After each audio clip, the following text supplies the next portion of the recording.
Well, we have a guest speaker this week, and his name is Josh Gilman, and he's going to speak to us about the third week in our series, which is the Christian and pornography and sexual sin. So we've talked about those couple of discussions already, and now we're going to discuss pornography, and Josh is here on behalf of a ministry that he heads up called Strength to Fight.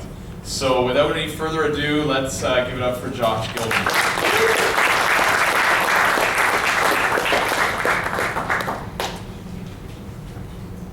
Good evening. It is good to be here. Thanks for having me. As Kenny just said, my name is Josh Gilman, and I head up a ministry called Strength to Fight, and the reason why we exist is to fight for a porn-free Canada. And how we do that is through equipping Canadians to live porn-free lives and build porn-free communities. And it's something that we started doing full-time just over a year ago. And now we've done presentations right across the country in every type of setting, from churches to public schools, private schools, universities, really weird little community groups, all sorts of places. And we've addressed just about every angle of the topic that you could come at this from. And the reason why we do that, though, is that we're not just about raising awareness. We're not just about telling people that pornography is gross or make you scared. We're about giving people answers. Telling people there are answers to the problems that pornography is creating. There's answers to the problem of pornography in general. Before I start, let me just pray. Kenny just prayed, but let me just pray again. Lord, I just ask that you would help us all to hear what it is that you're saying to us tonight, but whatever it is that I've prepared, Lord, that we each would be hearing what your Spirit is saying to us, and that, Lord, these truths that we know about life and about you, they are always true. And Lord, even myself, who has heard them and said them so many times, Lord, open my ears to hear your truth afresh, and would just be with us over these next minutes as we discuss, Lord, what is at stake when we're dealing with the issue of pornography. So my story is pretty similar to every single person who has ever lived. And I mean that statistically. I grew up in a great family. Some of you might know my brother Daniel Gilman, or my sister Devorah Gilman, or just, I'm one of 10 kids. So we're all over the place, and a lot of us are involved in a lot of things. And normally when I go places, people recognize me or my name, or, as was the case, I was in Calgary, and I've never been in Calgary before, and a pastor there burst out laughing because they had met my sister 5 years ago and recognized me because apparently my parents only make one type of kid. So I come from a great family. Parents love the Lord, brought up with the Bible, knowing the truth that is in there, knowing so much about Jesus, and yet I stumbled across pornography at the age of 8. I was walking down the street with my family, and it was a family walk. We're just out in the neighborhood, about 8 years old, and because I'm 8, everything is a competition, and I'm winning this family walk, so I am way out ahead. Somehow, this is the Olympics in my mind. I'm just racing out ahead as per normal. I'm going to win the walk. And then this time, however, my parents catch up to me, and I'm standing there stock still in the middle of the street because someone had strewed a pornographic magazine right across the street. And I'm just kind of standing there not knowing what to do. And as my parents walked up to me, I just said, "This isn't good." And my mom's horrified, swooped down, picked up the magazine, threw it away in a nearby trash can, and we were able to navigate our neighborhood for the rest of the day without stumbling across any more pornography. What my parents didn't know, couldn't have known, what I didn't know was that in just a few years, the internet was on its way, and soon I wasn't trying to navigate our neighborhood without stumbling across pornography. I was trying to navigate the internet with its 4 million plus websites, all dedicated to pornography. And at the age of 14, started to really fall into it, became addicted to internet pornography, and for the next 10 years, it was a battle. Not a battle, that was incorrect. For the first 8 years, I just sat there and got beat up. I didn't fight back, so it wasn't really a battle because there has to be 2 people fighting there. For 8 years, I just got the crap beat out of me, and then for the last 2, I decided to I needed to fight this thing. And I fought it, and through the grace of Jesus Christ, I found freedom. But what I want to talk to you about tonight is I want to try to convey to you what's at stake. See, I told you I grew up in a Christian family. I had a serious encounter with the Lord at age 8. I very much encountered the Lord and the truth of the gospel, and yet I didn't get addicted to pornography because I was from a bad home or a repressive home or my parents didn't love me. I mean, my mom's parents loved her. Like, I'm 3rd generation love. That barely happens in our society. Like, I had security. I had all the things to be successful in life, to do well, and yet I was just a sitting duck for pornography, for being addicted to pornography, and it ruined my life for quite a while.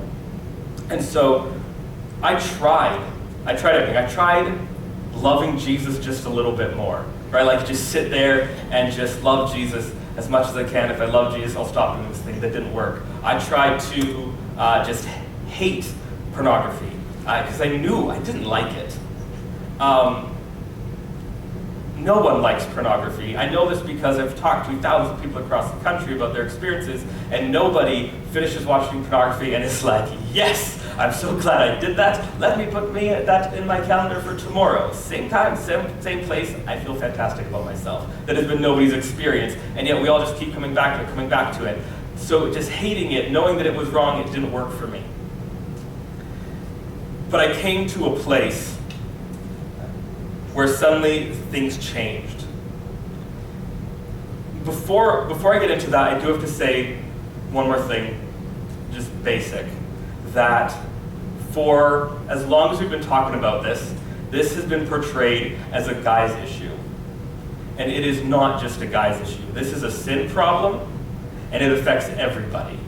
And as I travel across the country and I talk to groups of boys, girls, men, and women, and let me tell you, this is a problem that affects everybody of every age, every gender. And what unfortunately has happened is that especially in the church, we've really, really pushed that this is a guy's issue. And so a lot of girls are out there thinking that they're struggling with a man's sin.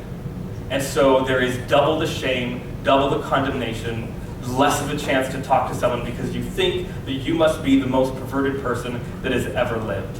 It is a sin. If you're struggling with this, you need to deal with it. If you're not struggling now and you encounter it later in life, it becomes a temptation, you need to fight it. But I do have to just tell you, you're not struggling with a man's sin. You do not need to worry about that. I know many, many, many girls who have struggled with this, who have been addicted to this, and who have found freedom, just like I know guys who struggled and been addicted and found freedom. So we need to understand that everything that I'm saying, this is not just a male issue, particularly once we get to the age of the internet.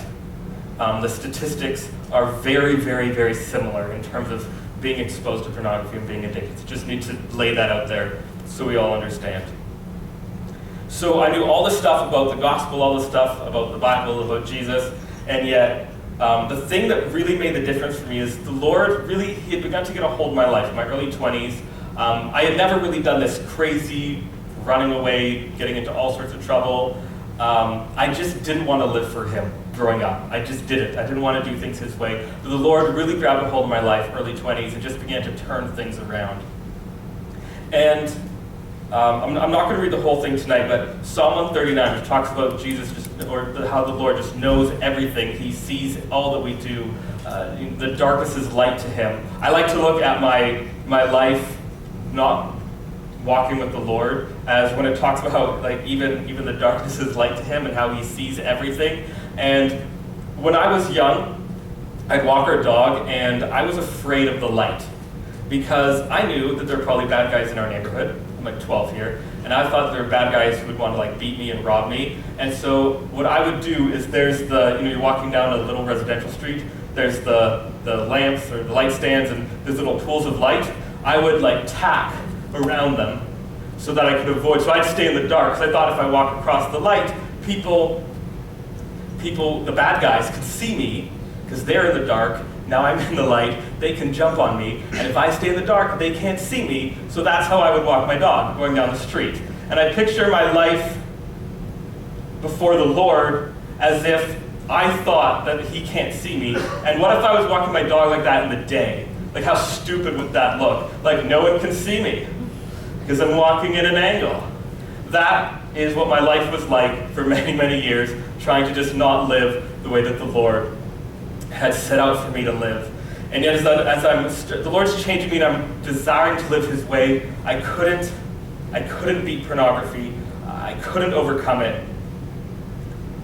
But as we read, if you go to Psalm 139, just verse 17, how precious to me are your thoughts, O God, how vast is the sum of them. If I would count them, they're more than the sand. I am awake and I am still with you. He's just been praising the Lord for all this stuff, talking about how He is fearfully and wonderfully made. All these incredible truths that speak to who we are and our intrinsic value as creations of God. If you can read that psalm and not think that you were made on purpose for a purpose, read it again. Read it again and just see the intentionality with which God created you. And so as the Lord was just seeping these truths into my life, the psalmist here, he's saying all these things, and all of a sudden, verse 19, he goes, "Oh, that you would slay the wicked, O God. O men of blood, depart from me."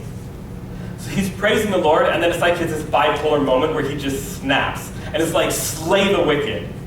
And that is the experience that I had as the Lord was changing my life. It wasn't just that I knew that pornography was wrong. It wasn't just that I knew that God was good. I knew that pornography was wrong now in light of the goodness of God.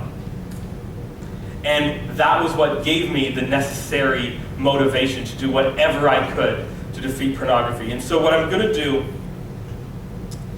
in the next few minutes is try to help you understand what's at stake.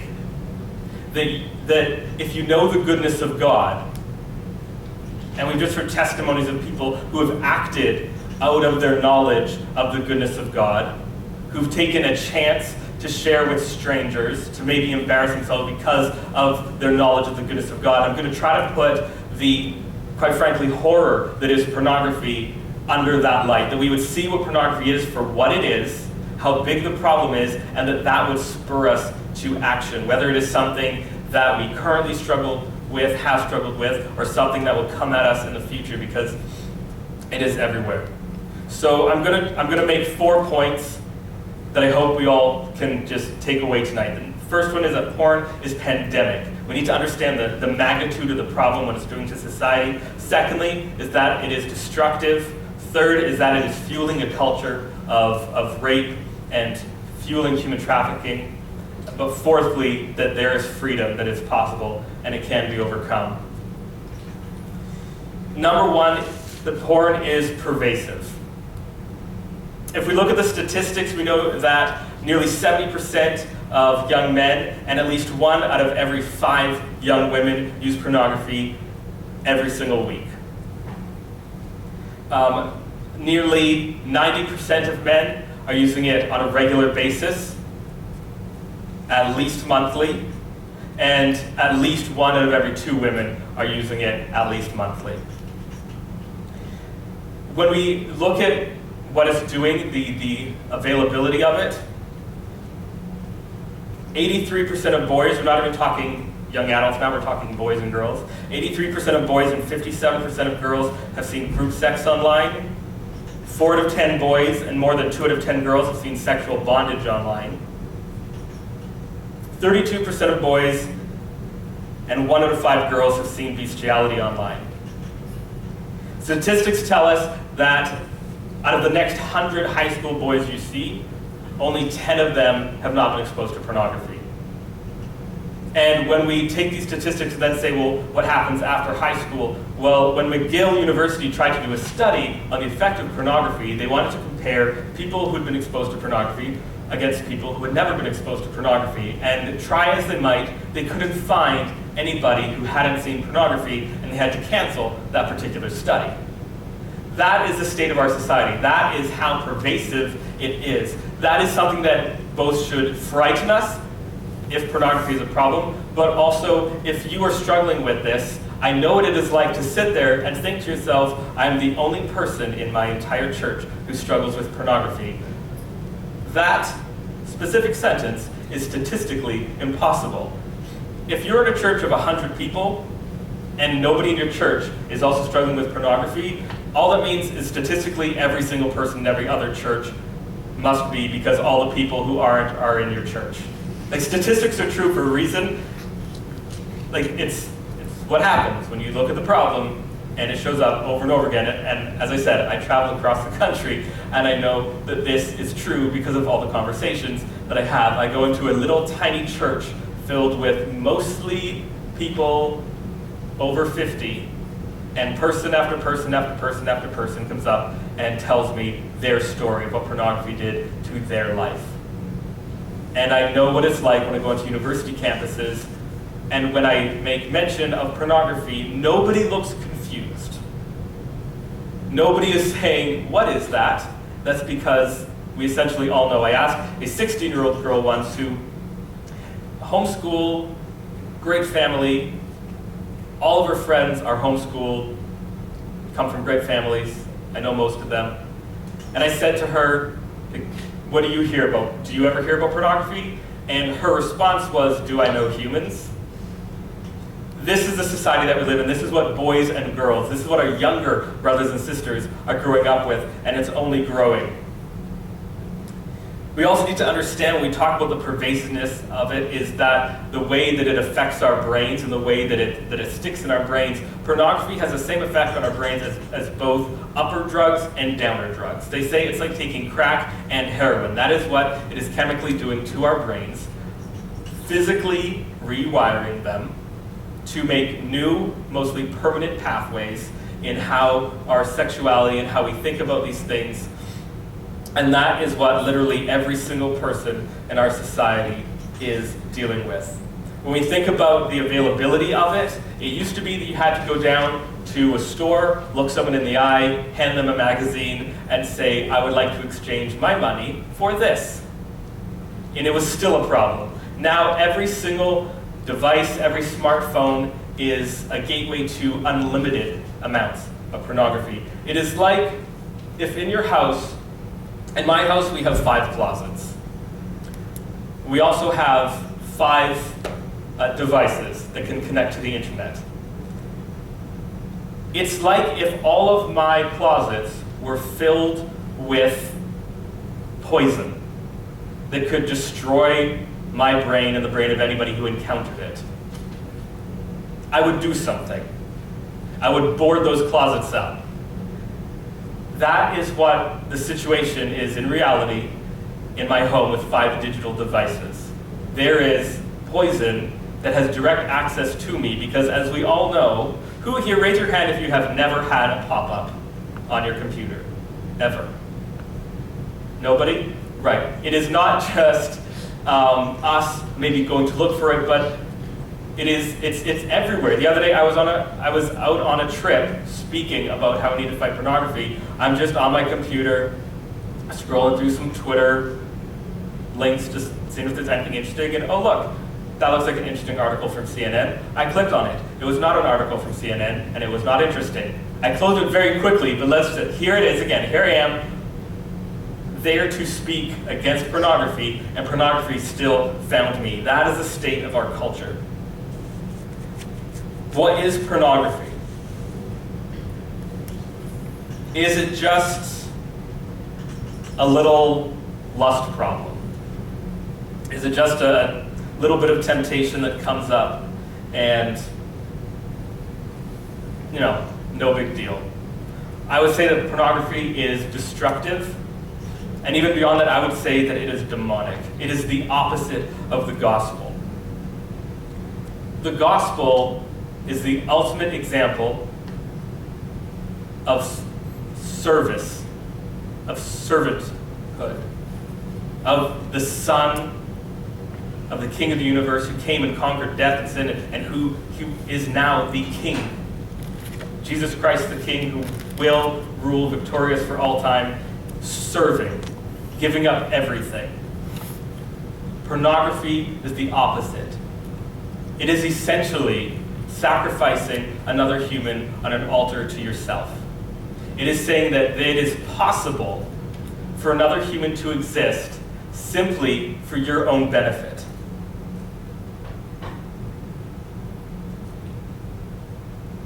It is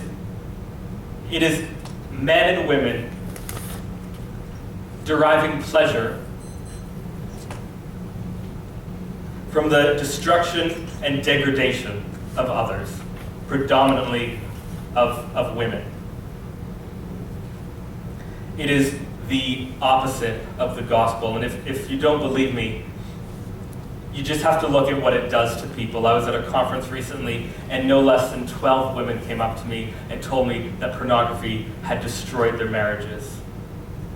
One woman told me that her son, who was 19, after getting addicted to online pornography, after that couldn't fulfill his need to find something new and exciting, began to pursue inappropriate relationships online. That led to a relationship with a girl that he didn't realize was 17. That led to criminal charges, and he is now a registered sex offender and has given up hope that he will ever get married, because who is going to marry a sex offender? He's 19 and he has lost all hope of this, and it's directly related to pornography.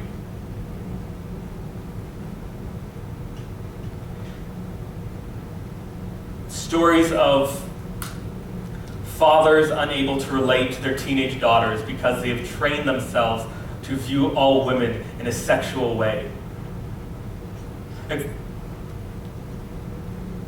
I praise the Lord that He set me free,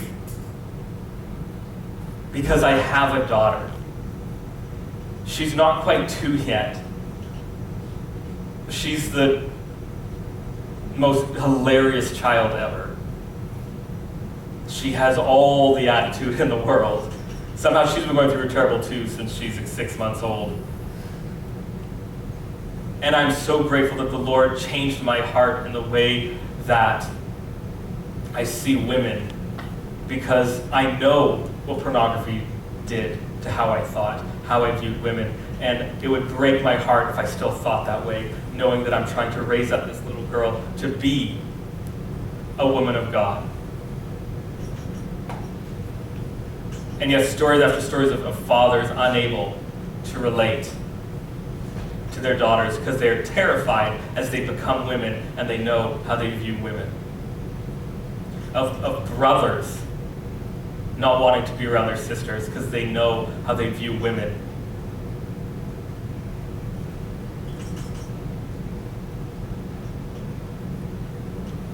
It's a pretty controversial topic to talk about rape culture. But if you all remember, a couple years ago when the entire Ottawa U hockey team was suspended, you remember that, for an alleged group sexual assault. Suspended the whole team, and people began to talk about this. And it's one of those things where it's like people on the left side of the political spectrum will attack the idea of rape culture, people on the right side will attack it for different reasons.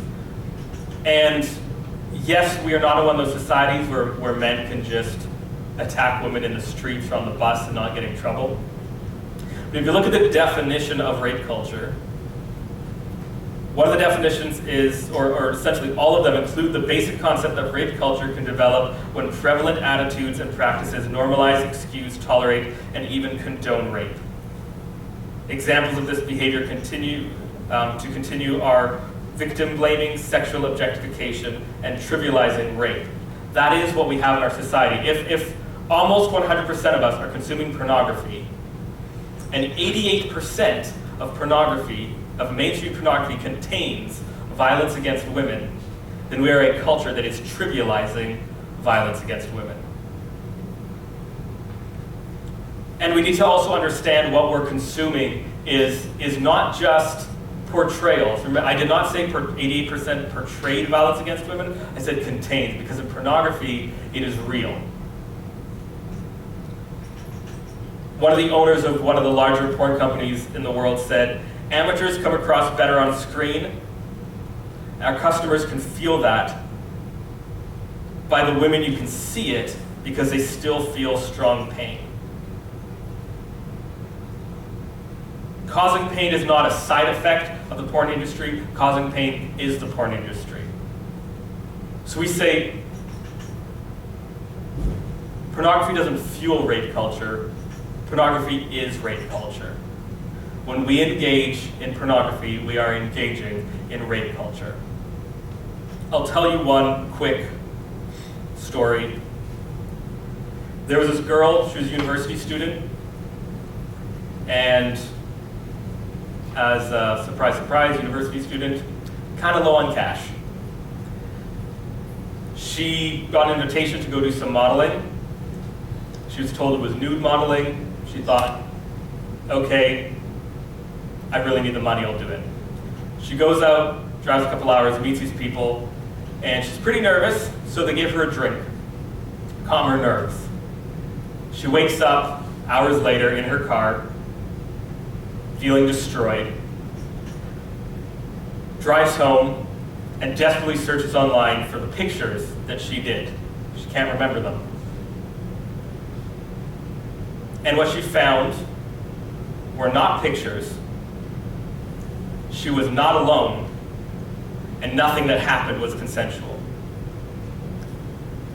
The company used that video as blackmail to get her to do more pornography.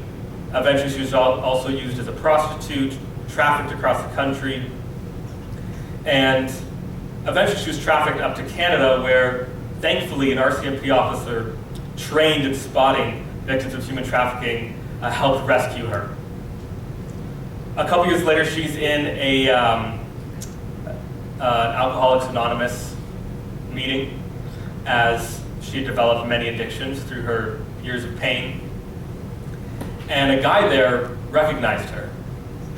And he says, hey, you're so-and-so, and he says the name that they used for her porn name. He goes, I know, you're so-and-so. And she goes, yeah, well, yeah, but that's not me anymore. And he didn't get it. He just kept saying, yeah, no, I'm a huge fan, huge fan. She's going, thank you, but no, that's not me. That's something, I don't do that anymore.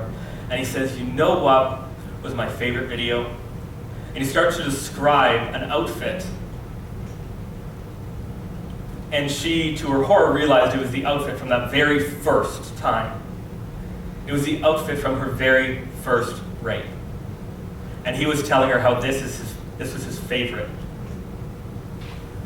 Now, when we hear this story, we think to ourselves, if I was there, I would have clocked that guy. I would have cheerfully tripped that guy down a flight of stairs and then pulled him back up to do it again. But in a way, you can't blame him, because her story is typical. Because it didn't say online, girl gets tricked, trafficked, abused into video, click here. It just was with everything else, because that is a large amount of the porn that we are consuming is made through those same tactics, through those ways. Not a single porn actress has ever not been asked to do something they didn't want to do. Even the ones who are paid well are abused, bullied, coerced into doing things that they do not want to do. And that is being a sexual slave. And we need to understand that what we are doing is contributing to a culture of rape. We are contributing to human trafficking.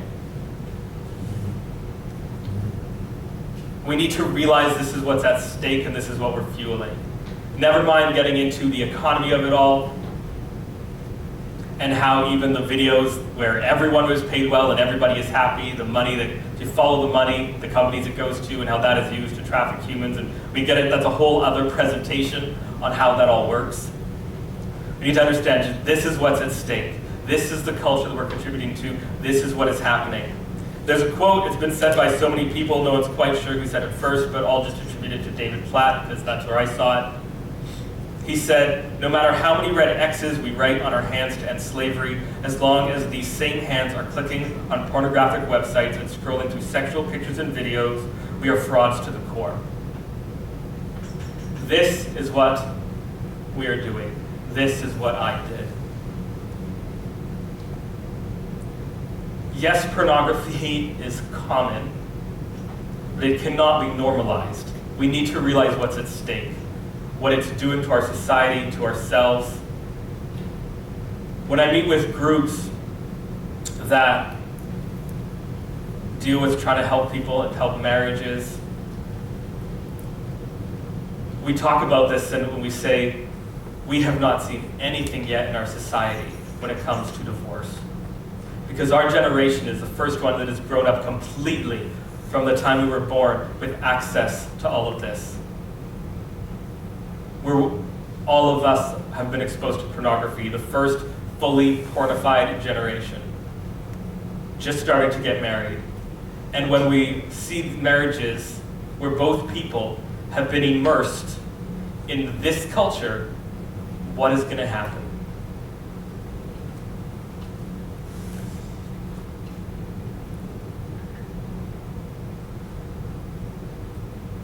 That is what's at stake. So I hope that we see it for what it is, how serious it is, how big the problem is, that it needs to be dealt with. Here's the thing.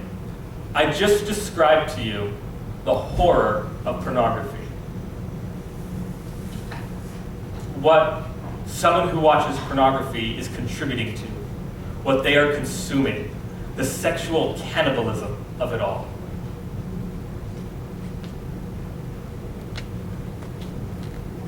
So why would I travel across the country and tell people this is what I did?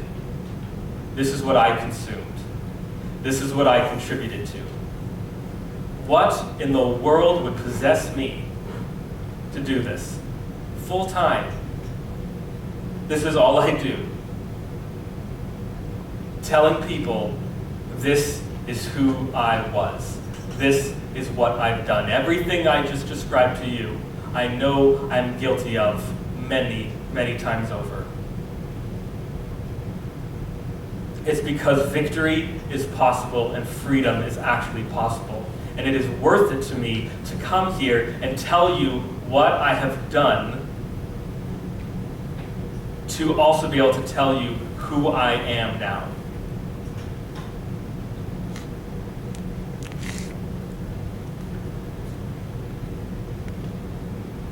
That when I got to that place where I just said, Lord,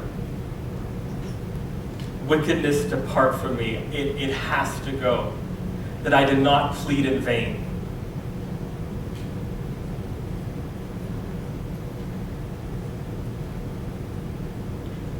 It was a difficult process. It was tough. And our organization is called Strength to Fight, not strength to have one all-time victory and never deal with this ever again in your life. It's a fight. It's everywhere. I just described to you how it's everywhere. How all day I try to fight pornography, and yet it still pops up on my computer no matter what I do. But it is possible to live not enslaved to this.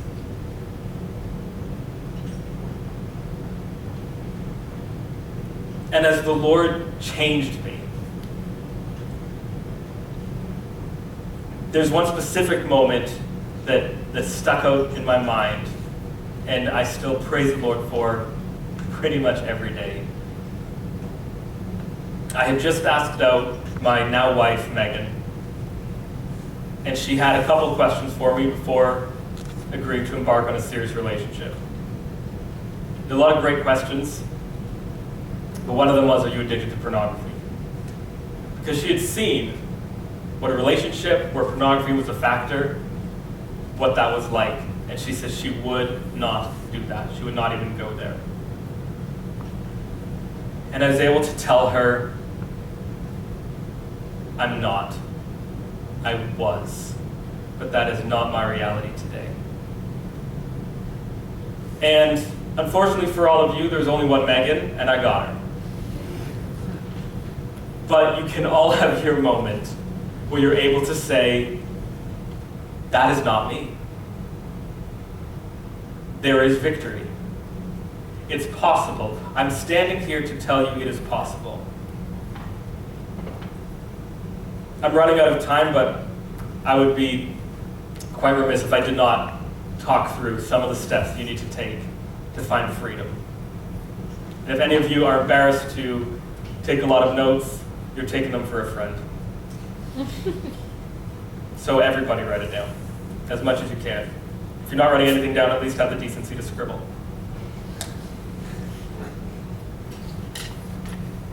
The first thing you got to do, address that problem of the access.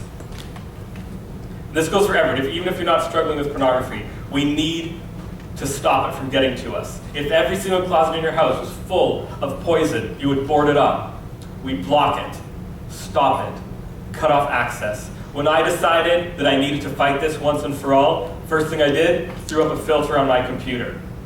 It was a bad filter. It didn't work that well. I had to switch to a better filter. But the point is, I did it right away. I didn't wait. I didn't rethink it. I said, I got to deal with this, put up a filter. Gave my roommate the password. I couldn't lock down my iPhone. I couldn't figure it out yet, so I sold it. I got the worst BlackBerry ever made. My dad referred to it as the BlackBerry Legion because it was full of 1,000 demons. It was terrible, terrible phone, and eventually, as I learned how to properly lock down phones and things, I worked my way back to the iPhone until the other week when I dropped it, and now it's dead. And I mourn it greatly. But I did whatever it took to stop it from getting to me. If you have cancer, you have a big tumor in your arm. The doctor doesn't go in, cut out some of the tumor, and be like, maybe that will, stop its momentum. He doesn't even just cut out the tumor. They cut until they know for sure everything is gone. They cut until they get to the healthy muscle to make sure it's gone. If pornography is in your life, you don't just try to cut out some of it. You don't just try to cut off some access. You do whatever it takes to get rid of that thing until you know, as a fact, the access is denied. It is blocked. Step 2, really step 1A and then step 1 other A, simultaneously. You have to do something to begin to renew your mind. I talked about how it literally rewires your brain. The good news is your brain is very, very plastic, moldable. It can be rewired.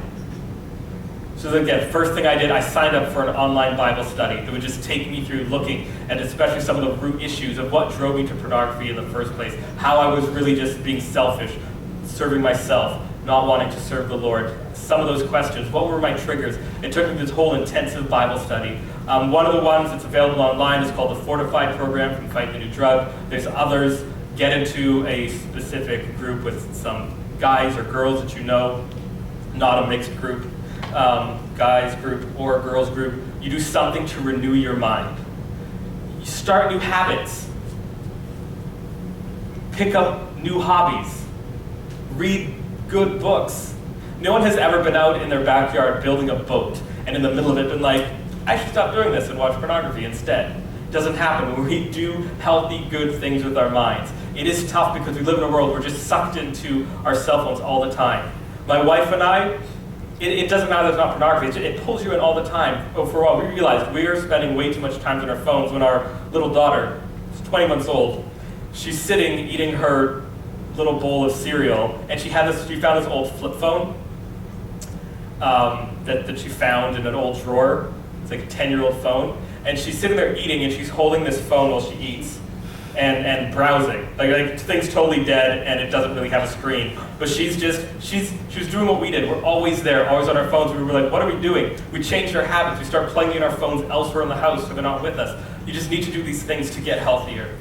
Step 3 is surrounding yourself with good friends and good accountability. Now, accountability has been not always treated the right way in the church, and I say it's mostly like what we do instead is just holy tattletaling, where what happens is we get together once a week, and I'm like, hey man, I failed. You're like, hey man, I failed. I'm like, sweet, I don't feel so bad for failing anymore. Mostly what happens when we do accountability, or we don't talk to each other for months, and then we fall, and then we call our accountability partner up, we're like, hey, I fell, and they're like, hey, blood of Jesus, man, yeah, go ahead. And you're like, okay, talk to me in a couple months and I fall again, or when you fall. That's kind of what we do in terms of accountability. We like to say, instead of accountability, think about it as accessibility. Opening up your life, when walking in the light, not just before God, before man. Living your life in an accessible, open way. So it doesn't matter if you're struggling with pornography or not. Everyone should have accountability on their computers. Why would something that takes up, half of our life online not be accessible to anybody else? If I didn't make myself accountable to my wife for my online activity, she would not know what makes up a third of my day. She could never know. It is possible for us to live the rest of our lives. We wouldn't know a large part of our lives. We need to be open, letting people know. That's why myself, a couple of the other guys in our organization, we just have a WhatsApp group. We message each other all the time, and what we do is we say, it's not about trying to say, hey, even I'm super tempted. It's about letting the guys know when you're heading into a situation where you could be tempted. So messaging the guys saying, hey, I got 4 talks coming up this weekend. I know I'm going to be tired, stressed out, probably hungry. And that, never mind pornography, that's just asking for sin. When, hey, we're dealing with financial trouble. Hey, this is happening. Megan's sick. Kids are this. Whatever it is. Letting each other into our lives so we know, so we can pray for each other before we even get there. When I was on that trip and I clicked on that link, porn site pops up. It didn't even open. I just saw the title, realized what it was, closed it. And then this thought pops into my mind, saying, it was going to show up in your accountability report anyways. You didn't have to close it that fast. There's a thought.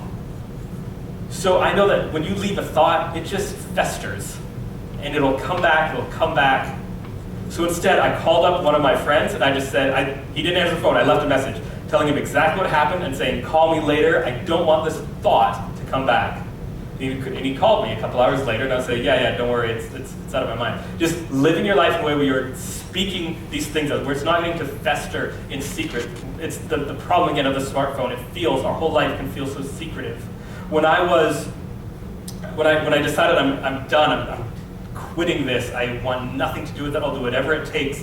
I told my roommates, I confessed to all of them, I called my pastor, I called my parents, I called my siblings. I was just telling people I need to get it out. But then a couple days later, I'm sitting in my room working on something, and one of my roommates opens the door. He's holding a giant rock.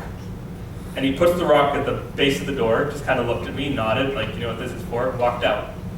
He was saying, hey, if you're going to say you're going to live differently, you've been living a secret life, you want to live open, you're going to have to be open, buddy. And I very much value my privacy, but I was willing in that moment, because I was so desperate to be free, to give up my privacy, to give up my pride in order to fight this and be free. And lastly, do not rely on your own strength. If you, right now, today want to be free, I know as a fact you have tried to be free, and you have failed. But freedom is possible because we serve a God who can make it possible. One of my favorite verses in the entire Bible, Jude 24:25. Now to him who is able to keep you from stumbling and to present you blameless for the presence of his glory with great joy, to the only God our Savior through Jesus Christ our Lord, be glory, majesty, dominion, and authority before all time and now and forever. Now to him who is able to keep you from stumbling and to present you blameless. He is able.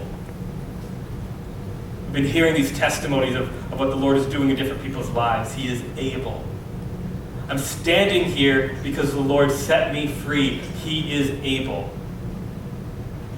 And I'm determined to live a life where I can create a different reality for my children than the one that I grew up with. And I am confident because he is able.